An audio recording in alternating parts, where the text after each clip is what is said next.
Okay, guys, what it do? This is a death battle video, Shigaraki versus Mahito. So let's see what happens in this. Mahito, the symbol of fear versus the to find out who would win a death battle. Tenko Shimura was just a sweet, shy boy who loved superheroes. But sometimes the hand of fate can't abide sweet, shy boys. Ruthlessly beaten and abused by his hero-hating father, Tenko pushed beyond his getting emotional his butt limits beat until he every day. activated his inherent superpower, or quirk. It wasn't something cool like flight or super strength. In his terror, he accidentally killed his whole family. Well, except for dear old dad. That one was intentional. Tenko wandered the streets alone, silently begging for someone, anyone, to help him. If only a hero was there to save him. But instead, the only open hand he found belonged to the devil. All for one. Yeah. The greatest super villain in history. He took Tenko under his wing, feeding a hatred of everyone and everything, and grooming him to one day lead his league of villains in destroying hero society. With that came He did a pretty good job of it too. Tomura Shigaraki and an absolutely nightmarish quirk, Decay. It does what it says on the tin. Anything Shiggy touches with all 5 fingers turns to dust. The perfect power for someone who just wants to destroy. Pretty menacing, if not for that dorky-ass costume. I get it, hands are his thing, but come on. They just look so dumb and fake. Oh, looks those terrifying. aren't prosthetics. Those are Yeah. real hands. From his family. Yeah. That he killed. Attached to his face. And explicitly commanded to be left there by his mentor so that he would never forget his rage. Okay. While his use of decay started off relatively weak, it rapidly increased in power and range as Shigaraki came into his own. Decay isn't even limited to whatever he's touching. Yeah, Anything it just that follows. touches something he's decaying also decays. Spreading like an all-consuming miasma that can wipe out anything from an enormous tower to an entire city. Yeah. Decay reaches you, your only hope is to isolate the body part that is disintegrating before it gets to something vital. After years of training with the greatest supervillain of all time, Shigaraki was finally put in charge of his own team with one mission. He must kill his master's rival, the #1 hero, All Might. Only to fall flat on his face. Shigaraki was a terrible leader, quick-tempered, short-sighted, and, well... Cringe! Oh, he's just so cringe. He uses gamer lingo unironically. He whines like a baby when things don't go his way. He's the kind of guy who would say normie in real life, in front of normies. But they say defeat is the greatest teacher of all. Only through struggle could Shigaraki manifest his dark conviction. Right as All Might's new protege, Izuku Midoriya, was coming into his own as well. These two rivals, the inheritors of their master's blood feud, would push themselves past their own limitations. Especially when All Might and All for One double KO'd each other. Yeah. I kind of got out of I got out of My Hero some time ago, but yeah, it was definitely getting wild. And Izuku Midoriya, I just say it now, I wish he kept the power. That's just me. It's kind of like, okay, he became a Tony Stark with the armor and all that. Okay, fine. But we never got to see him become the absolute #1 hero, like the strongest hero. Now people say he did and all this other stuff, but no. I mean, like, leading the next generation. We never got him to see that. Now he's teaching it, but still not the same thing. But either way, Shigaraki is so overpowered that his abilities is just like we'll see. We're going to see. Shigaraki to lead the League of Villains, And he all is by very himself. smart. Shigaraki might not be a good leader, but he is very smart. Shigaraki stepped up. He Yeah. monstrous Gigantomachia for a month and a half straight and conquered other villain organizations to create the Paranormal Liberation Front.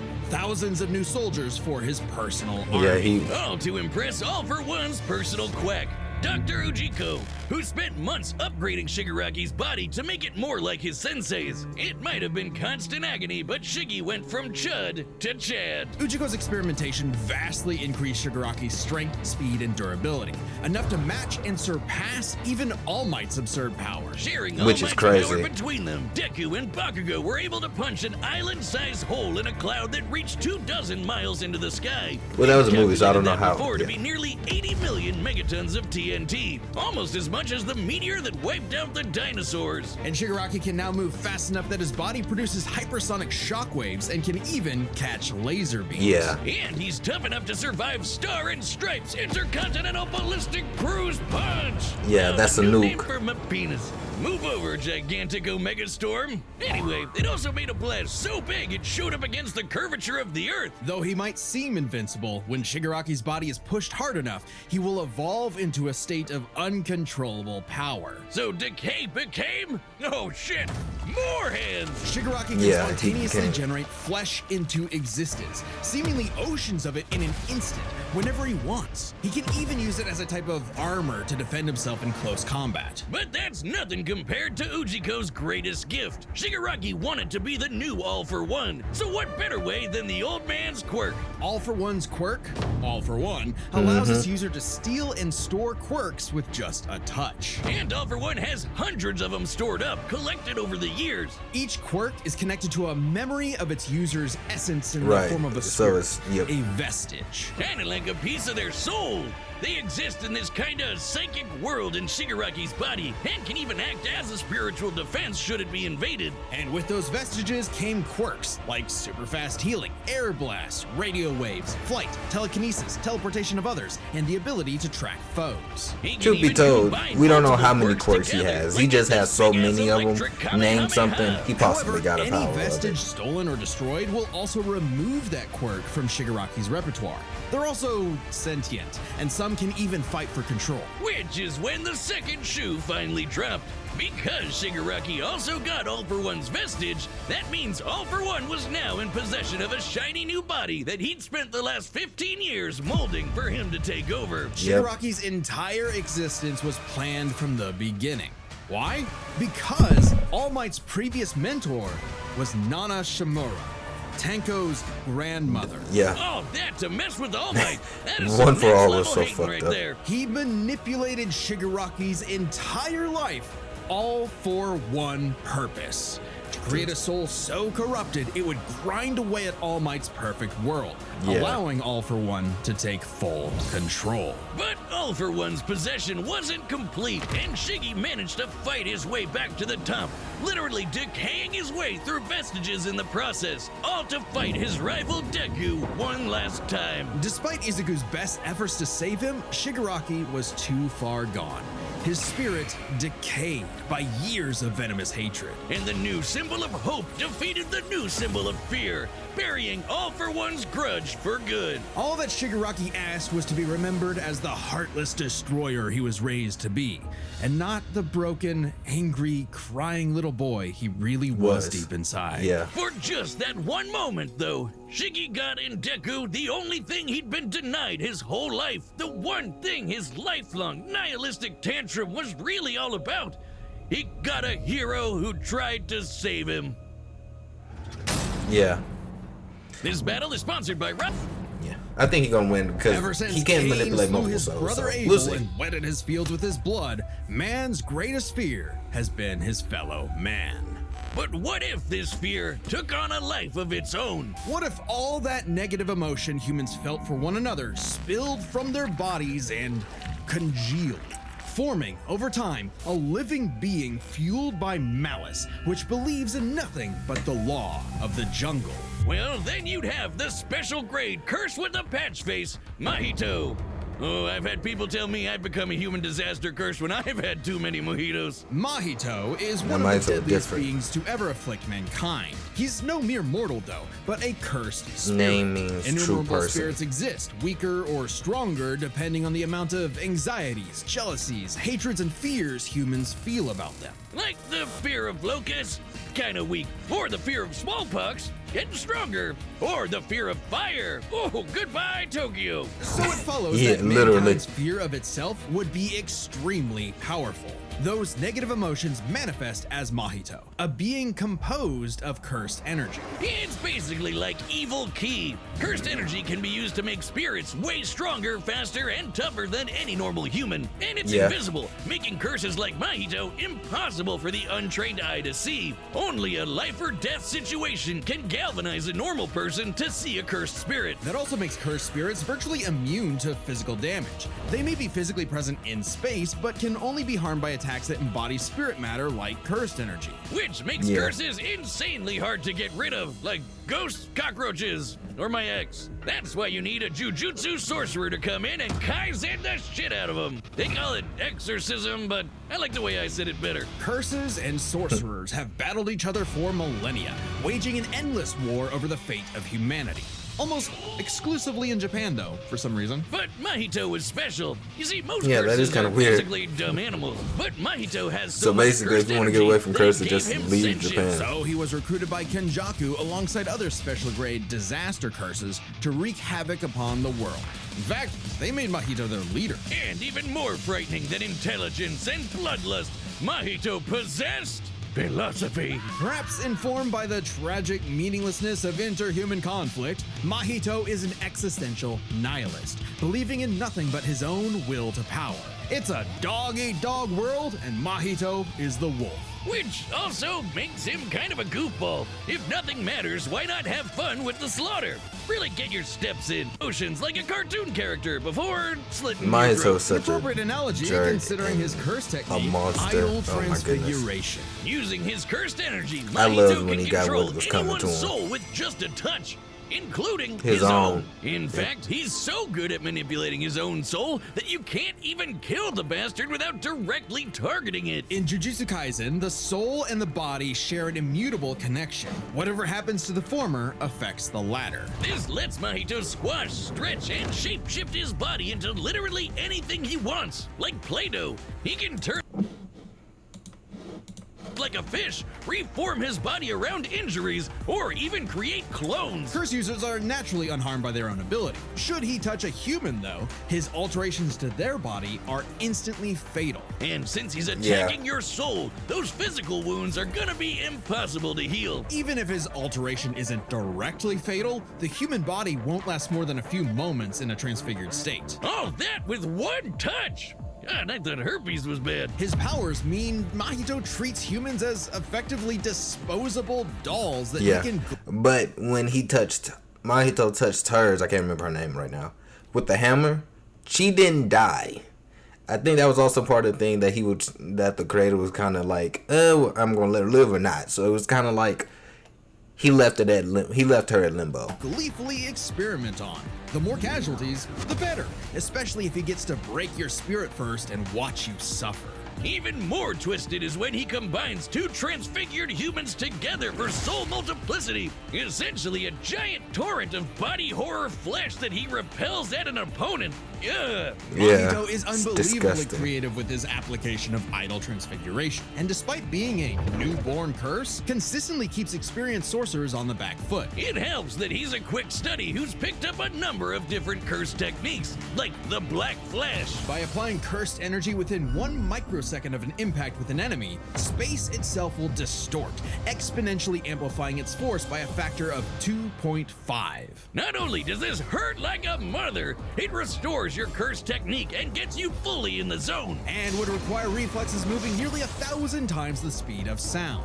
It's no surprise then that Mahito also unlocked the pinnacle of sorcerer techniques, the domain expansion. Oh shit! More hands! A domain is like a barrier of cursed energy, but if you're caught inside, Mahito can use idol transfiguration instantly without even needing to touch you. It's called the self-embodiment of perfection, the ultimate expression of Mahito's absolute control over his victim's body and soul. It's an instant The KO. only time it ever failed was against the student sorcerer and Mahito's archenemy, Yuji Itadori. Because not only was Yuji a barf-inducing goody little two-shoes who believed in the inalienable rights of all living things, blah, blah, blah, he also had a curse inside of him. The king of curses, Sukuna. Which meant Mahito's ability affected both souls in Yuji's body. Sukuna didn't like that. Mahito's ass, forcing Patchface to fight with a handicap whenever facing his pink-haired menace. Yuji's belief in the value of human life flew directly in the face of the world that Mahito knew to be cruel and meaningless.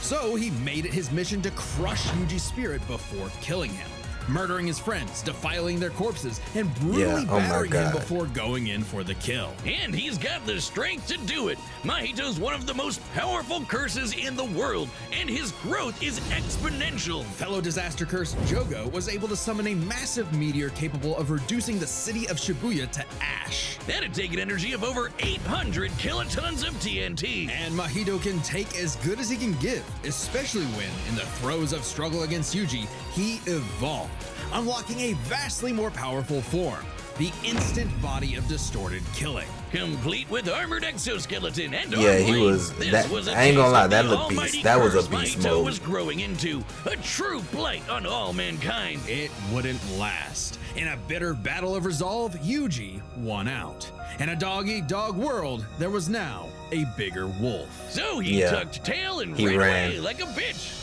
What do you know? Life suddenly became a whole lot more meaningful the second it looked like it was about to end. All that gleeful nihilism, just a bitter hypocrisy in the end. For him, maybe, but Mahito found a convert in his archenemy. After a battle that wiped out thousands of innocent people, Yuji's youthful spirit was gone. The only thing left that mattered was exorcising this curse. In a way, that was Mahito's final victory, the destruction of another human being's soul. He may not have been around to see it, but the curse Mahito inflicted on the world would bring it to its knees. Yeah. Hey, do you see? Right, the combatants are set, and we've run the data through all possibilities. It's time for a death battle! Alright, like I said, I say Shigaraki going to win. Now, I know this video is kind of late for me doing this, but still. I got multiple other death battle videos to do, so this is my first time watching it, obviously. But I say Shigaraki gonna win. And Mahito win? Okay. I'm not... Mahito's pretty okay, but, you know. It is what it is.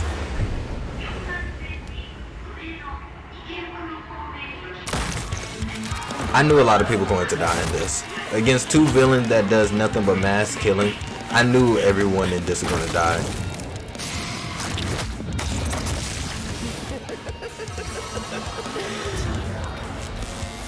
I'd heard of a powerful villain stalking these parts. My organization is going to tear this putrid world down around us. We could use a freak of your talents. Little old me. Do I want to be king of the social rejects? How about I bring them your head instead? Fine by me. Let's call this your audition. Sickum. Yeah, I know the net moves. I actually was a pretty good fan of the net moves. I liked how they. I liked the net moves. No moves, whatever they call. They're basically their super soldier or their shock soldiers.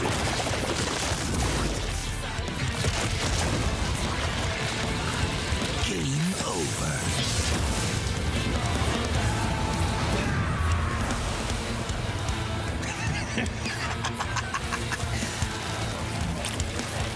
Did you actually just say that? God, how lame!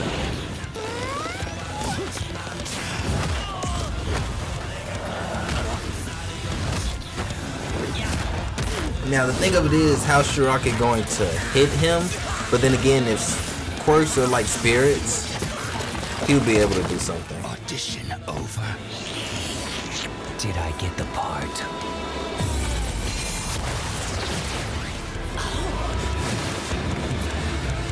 Decay! Ooh, but this animation though is amazing. I mean, but it's death battle. What a rush!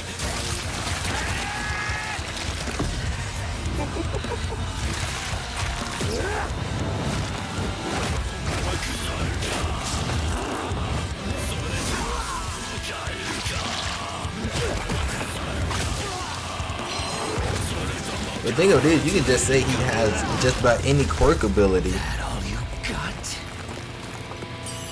Domain expansion.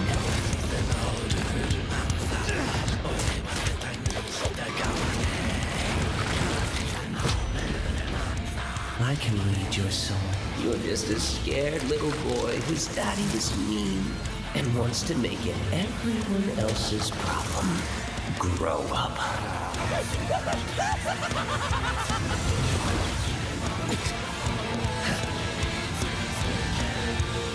He got too many quirks. Hands off my masterpiece. Yeah. Cause technically he not Shigaraki. He didn't know who he was. That's why One for All couldn't work. I mean, New Order. You hate humanity because you were born that way. Totally random. Yeah. I hate them for a reason.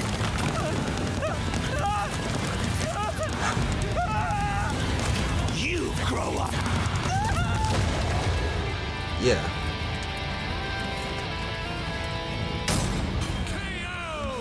What did I say, Wiz?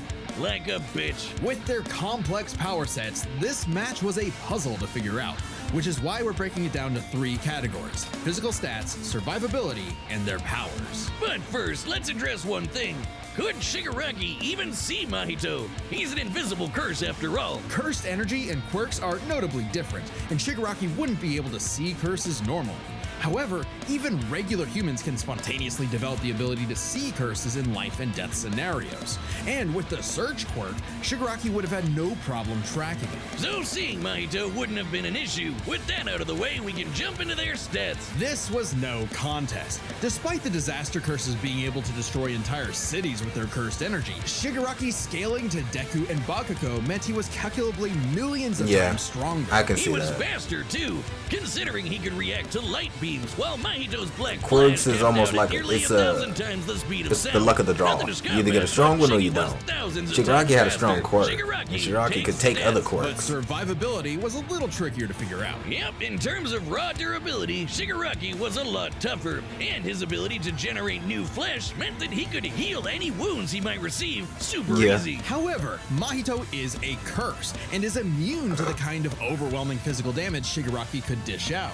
Not only that, Mahito's regenerative ability via idle transfiguration meant that he'd come back from anything short of spiritual damage. Considering Mahito's unique curse body, he should actually get the edge in survivability. Which presents a crucial question. Could Shigaraki even kill a curse like Mahito in the first place? Or would Mahito's unkillability give him the time he needed to eventually put Shiggy down with idle transfiguration? It all comes down to their powers.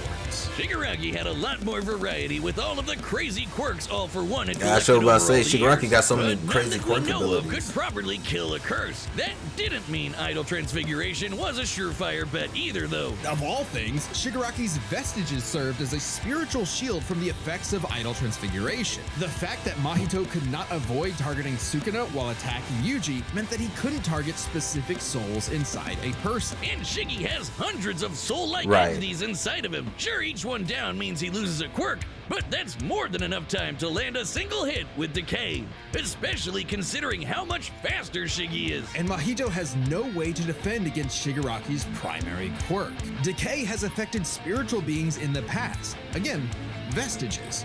In fact, he was able to damage Deku's vestige and have that damage transferred to the Deku in the real world. Mahito may be made of spirit energy, but he still has a physical form. In fact, sorcerers that couldn't naturally target the soul were able to fight him on even footing. A lot reason of to them. think Shiggy wouldn't decay him like everyone else. Giving Shigaraki the third and final edge. It was a unique duel to the death, but Shigaraki's overwhelming might, unstoppable powers, and deadly decay spelled the Yeah. end for the disaster curse. Nothing else to say. You really gotta hand it to Shigaraki. The winner is Tomura Shigaraki. I mean, like I said, quirk abilities are broken. It's the luck of the draw. There's some broken, there's some that's okay, and there's some that's average. But in general, they're a lot more wacky and crazy. It's almost like devil fruits, but on steroids. But hey, like I said, guys, this was Death Battle Shigaraki versus Mahito. Let me know what you think down below, and